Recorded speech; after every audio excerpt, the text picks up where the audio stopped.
Sumasahim papawid mula sa Premier Ibanag City of the North. Para sa Diyos at sa Pilipinas nating mahal, ito ang DZYT 765 SMNI Radio Tuguegarao. Kapartner mo sa balita at serbisyo. Mga balita, impormasyon, serbisyo at inspirasyon dito lang sa DZYT 765 SMNI Radio Tuguegarao.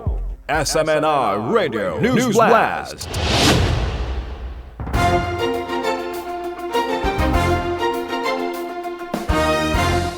Senate Minority pinagpaliban ang Blue Ribbon Subcommittee hearing dahil sa lindol sa Mindanao.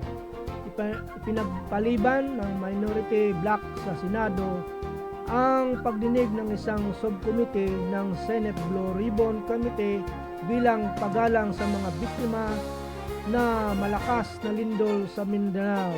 Ayon kay Senador Rodante Marcolita, chairman ng subcommittee, ginawa ang kakbang upang bigyang daan ang pakikiramay at pagtuon sa mga komunidad na naapektuhan ng magnitude 7.8 na lindol.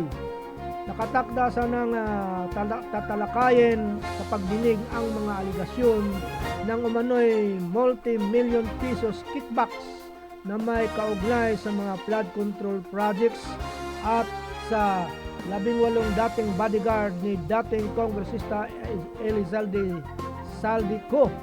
Wala pang bagong pitsa para sa naturang pagdinig habang nagpapatuloy ang rescue, relief at rehabilitation efforts sa mga lugar na tinamaan ng lindol.